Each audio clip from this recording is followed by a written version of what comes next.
नमस्ते दोस्तों mystical India के फर्स्ट पार्ट में आपको बताया गया था कि आज से 2500 साल पहले जब लोग सर्जरी का नाम तक नहीं जानते थे, उस समय भारत में कैसे सर्जरी से लेकर ब्रेन सर्जरी तक की जाती थी। और इसके जो अभी तक सबूत मिले हैं वो भी आपको बताए गए थे। और बताया था सुश्रुत के बारे में, जो कि फादर ऑफ सर्जरी कहे जाते हैं और जिनकी वजह से उस समय यह सब पॉसिबल हो पाया था। दोस्तों उस वीडियो का रिस्पांस बहुत ही ज़्यादा अच्छा आया। उसे अभी तक 10,000 से ज़्यादा लोग देख चुके हैं और 1,000 से ज़्यादा लोगों ने उस वीडियो को लाइक किया है। दोस्तों आपने अभी तक वह वीडियो नहीं देखी है तो ऊपर आप दिखाए गए आई बटन पर क्लिक करके या फिर डिस्क्रिप्शन में उस वीडियो की लिंक दी गई है, वहाँ पर क्लिक करके उस वीडियो को देख सकते हैं। दोस्तों एक चीज़ और मैं यह मेंशन करना चाहूँगा कि पिछली वीडियो में कुछ कमेंट आए थे कि ये सारी बातें इमेजिनेशन है, कल्पनाएँ हैं। तो दोस्तों मेरी आपसे एक छोटी सी रिक्वेस्ट है कि ज़रूरी नहीं कि आप मेरी बातों पे यकीन करें या फिर किसी और की बात पे यकीन कीजिए। आप बस इतना कीजिए कि जो ये किताबें हैं, सुश्रुत संहिता, चरक संहिता, आयुर्वेद और आर्यभट्टिया, इनको पढ़िए और पता कीजिए कि इन किताबों को कब और कौन से साल में लिखा गया था। आपको पता लगेगा कि जो बातें मैं अपनी वीडियो में बताता हूँ, यह बातें कुछ भी नहीं है उन बातों के सामने जो कि इन किताबों में लिखी गई हैं। वैसे मैं पूरी कोशिश करता हूँ उन बातों को ज़्यादा से ज़्यादा इस वीडियो में लाने की, अपनी वीडियोज़ में लाने की, लेकिन एक वीडियो में इतनी सारी बातों को लाना नामुमकिन है और जिन पर भी आपको यकीन नहीं आता। तो दोस्तों मेरा आपसे यही कहना है कि कोई भी नेगेटिव कमेंट करने से पहले उस पर थोड़ी सी रिसर्च कीजिए और उसके बाद कमेंट कीजिए। दोस्तों वैसे इसमें गलती आपकी भी नहीं है। कि अंग्रेज़ों की इतनी साल की गुलामी के बाद और जो हमारा एजुकेशन सिस्टम है, जिसमें न्यूटन, आइंस्टीन और मार्कोनी के बारे में तो पढ़ाया जाता है, लेकिन जो हमारे भारतीय वैज्ञानिक थे जैसे आर्यभट्ट, ब्रह्मगुप्त और भास्कर वन, उनके बारे में कहीं कोई अच्छे से उल्लेख ही नहीं है। तो ऐसे में अगर कोई आपसे कहे कि जो आप ये अलजेब्रा, ट्रिग्नोमेट्रिक्स पढ़ रहे हैं, ये भारत ने ही दुनिया को दिया है और उसके बाद अंग्रेजों ने इसे पॉलिश करके फिर से हमें दिया है, तो ऐसे में जिन लोगों की सोच अभी तक गुलाम मानसिकता से गुजर रही है, वो यही कहेंगे इतना सब कुछ वो भी हमारे भारत देश ने हो ही नहीं सकता।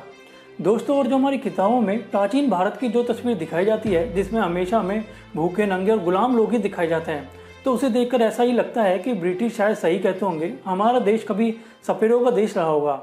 इसी वजह से हम उस भारत की आज कल्पना तक नहीं कर सकते जो कि पूरी तरह से विकसित था, जिसे लोग विश्व गुरु और सोने की चिड़िया कहा करते थे। लेकिन दोस्तों आप टेंशन ना लीजिए, हमने जो ये सीरीज चालू किया है जिसका नाम है मिस्टिकल इंडिया, मतलब कि रहस्यमय भारत, इसका मकसद यही है कि हर एक भारतीय को इस गुलाम मानसिकता से आज़ाद करवाया जा सके और फिर से हर एक भारतीय इस बात पर गर्व कर सके कि वह किस देश से बिलोंग करते हैं।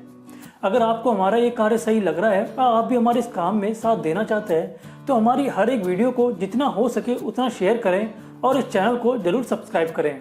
दोस्तों आज की वीडियो में हम बात करेंगे कि आज से 1600 साल पहले जब दुनिया में इस बात पर बहस चल रही थी कि पृथ्वी गोल है या फ्लैट, उस समय हमारे भारत देश में क्या चल रहा था और हमारा भारत देश किस लेवल पर था टेक्नोलॉजी और साइंस के मामले में।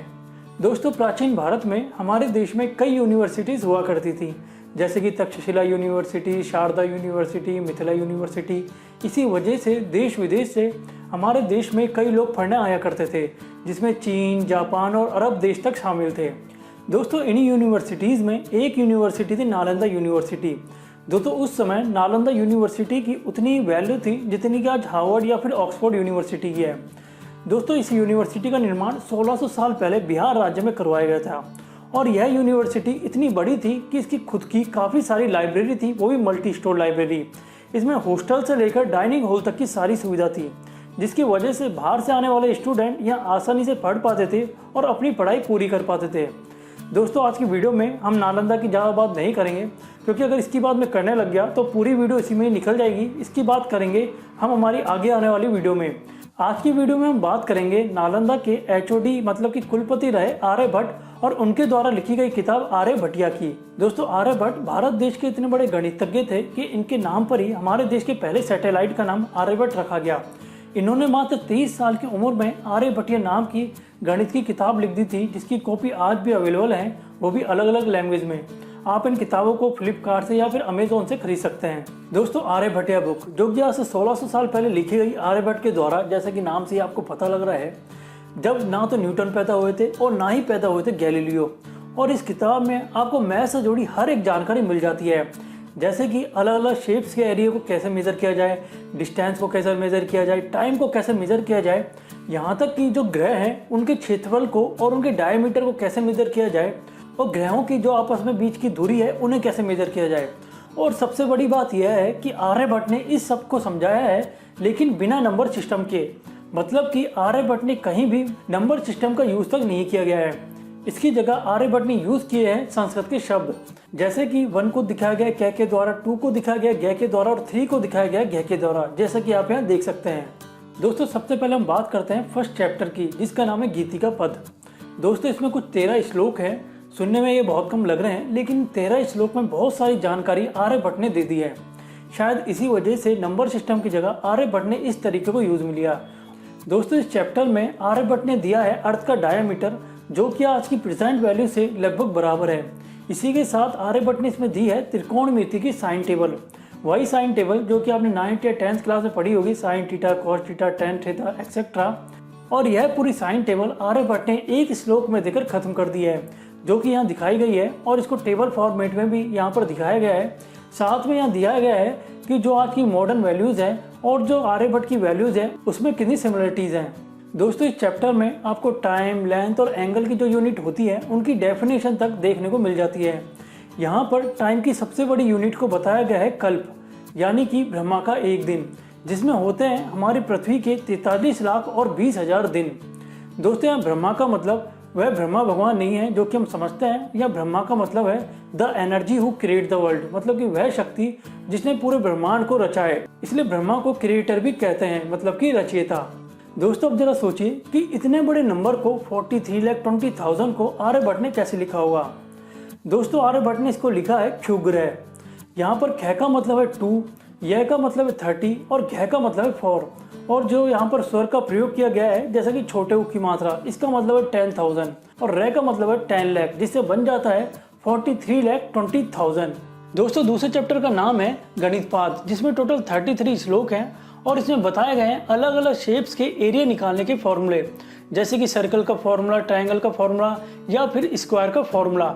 साथ में इसमें दी गई है पाइथागोरस प्रमेय, जिसे उस समय शुल्ब सूत्र कहा जाता था और इसे दिया था 700 ईस्वी पूर्व बोधायन ने, इसलिए कुछ लोग इसे बोधायन प्रमेय भी कहते थे। दोस्तों इसके साथ इसमें दी है पाई की वैल्यू। जी हाँ, वही पाई की वैल्यू जिसका यूज हम करते हैं सर्कल का एरिया निकालने में, जैसे 2πr या फिर πr स्क्वायर, उसकी वैल्यू भी इसमें दी गई है, जो कि दशमलव के 4 स्थान तक आज की वैल्यू से एग्जैक्ट मैच करती है। पाई की वैल्यू को आर्यभट्ट ने कुछ इस तरह से समझाया है। अगर 100 में 4 को जोड़ें और फिर 8 से गुणा करें और उसके बाद 62,000 से जोड़ें, तो इस नियम से 20,000 परिधि के वृत्त का व्यास ज्ञात किया जा सकता है। अगर हम इन वैल्यूज़ को फॉर्मूले में रखते हैं तो जो पाई की वैल्यू आती है वह आती है एग्जैक्ट सेम दशमलव के 4 स्थान तक।